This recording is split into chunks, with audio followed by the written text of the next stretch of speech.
நிலையை கண்டபடி வந்த ஈஸ்வரன், இவன் யாருக்காக வேண்டிக்கிறான்னு தெரியல, பேய்க்கு முன்னாடியே முழிச்சிடுறான் என்று மனதிற்குள் நினைத்து கொள்ள, என் தங்கச்சிக்காக வேண்டிக்கிறேன் ஈஸ்வர்.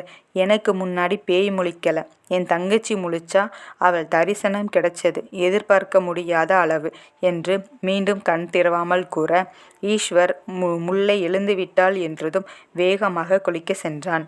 கணவன் சத்தம் கேட்டு முல்லை எட்டி பார்க்க, முல்லை, உன் புருஷன் இன்னைக்கும் துணி எடுத்துட்டு போகல, எடுத்துட்டு போ. சரி அண்ணா என்றவள் துணி எடுக்க செல்ல, இனி அவன் தினமும் எடுக்க மாட்டான், கேட்டால் மறந்துவிட்டேன் என்பான். நம்பக்கூடியதா அது? ஈஸ்வர் குளித்து முடித்த பிறகே தேடினான், துண்டு கொண்டு வராததை. மாமா என்று முல்லை குரல் கேட்க லேசாக கதவை திறந்தான். திறந்த கதவுக்குள் முல்லை கைத்துண்டுடன் சென்றது. சாதாரணமாக வாங்கியவன் அந்த கை வெளியே செல்லும்போதுதான் கண்டான் அதிலிருந்த கண்ணாடி வளையல்களை. அழகாக இருந்தது. அவசரமாக துவட்டி கொண்டு வெளியே வந்தவன் மனைவியின் பின்பக்கத்தை கண்டு இன்பமாக அதிர்ந்தான்.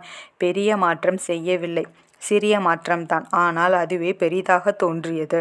அதிலும் அவள் கட்டியிருக்கும் கண்டாங்கிதான் அவளின் அடையாளமாக அழகாக தோன்றியது ஈஸ்வரனுக்கு. வேக எட்டில் வீட்டிற்குள் நுழைந்தவன் கண்கள் மனைவியை தேடியது.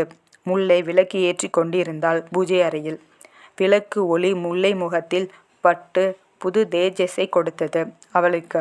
மனைவி அழகை தன்னை மீறி ரசித்தான். இந்த வீட்டின் வெளிச்சம், உயிர்ப்பு அனைத்துமாக கொடிதான் அவனுக்கு தோன்றினாள்.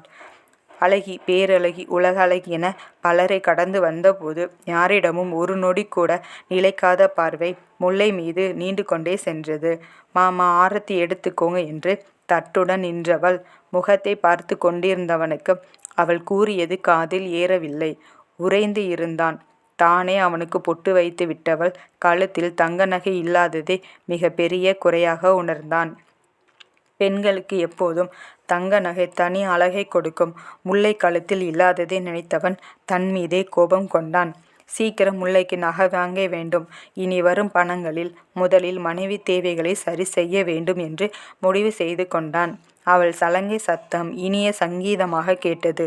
ஈஸ்வரன் பணத்துக்காக யோசிக்கிற நிலைமை வரும்னு நான் நினைச்சு கூட பார்க்கல. இவன் ஒருத்த உள்ளே